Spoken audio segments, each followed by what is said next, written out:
নমস্কার বন্ধুরা, বাংলার পাকশালায় আপনাদের সকলকে স্বাগত জানাই। আজ আমি আবারও একটা রেসিপি নিয়ে আপনাদের সামনে হাজির হয়েছি।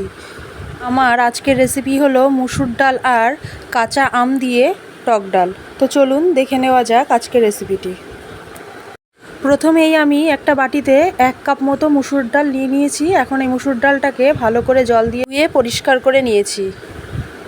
এখন একটা কড়াইয়ে পরিমাণ মতন জল দিয়ে তাতে 1 চামচ মতো নুন দিয়ে ধুয়ে রাখা মুসুর ডালটা দিয়ে মুসুর ডালটাকে সেদ্ধ করে নেব।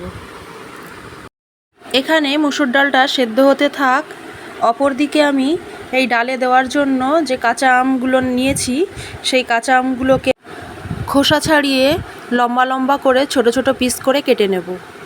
এখানে আমগুলোকে কেটে জল দিয়ে ভালো করে ধুয়ে পরিষ্কার করে নিয়েছি। এখন দেখি ডালটা সেদ্ধ হয়েছে কিনা। ডালটা প্রায় সেদ্ধ হয়ে গেছে।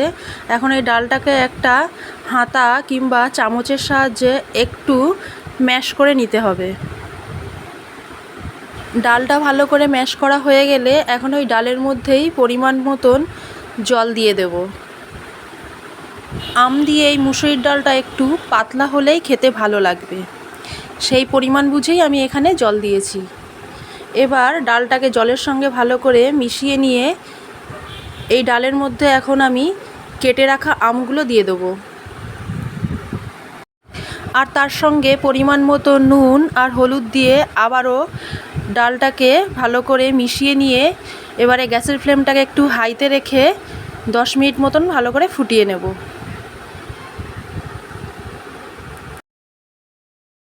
10 মিনিট পরে একটা হাতার সাহায্যে ডালের ভেতরে এই আমগুলোকে একটু চেক করে নেব আমগুলো সেদ্ধ হয়েছে কিনা। আমগুলো সেদ্ধ হয়ে গেলে এখন একটা হাতার সাহায্যে কয়েকটা আম চেপে গালিয়ে নেব আর ওই আমগুলোকে ডালের সঙ্গে মিশিয়ে দেব। এখন একটা বাটিতে ডালটা ঢেলে ডালটাকে সাতলানোর জন্য কড়াইটা ভালো করে পরিষ্কার করে নেব।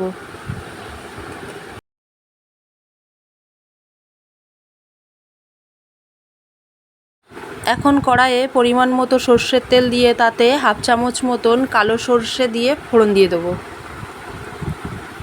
ফোড়নটা থেকে যখন সুন্দর একটা গন্ধ বেরোতে শুরু করবে তখন ওই ফোড়নের মধ্যে ডালটা ঢেলে দেব। এখন এই ডালের মধ্যে সামান্য চিনি দিয়ে ডালটাকে আরও 1 মিনিট মতন ফুটিয়ে নিয়ে ডালটা নামিয়ে নিলেই রেডি আম ডাল। এই গরমে দুপুরে লাঞ্চের জন্য পারফেক্ট একটা রেসিপি আম ডাল। এরকম একটা রেসিপি যদি দুপুরে লাঞ্চের মেনুতে থাকে তাহলে ভাতের সাথে আর কোনো কিছুই লাগবে না।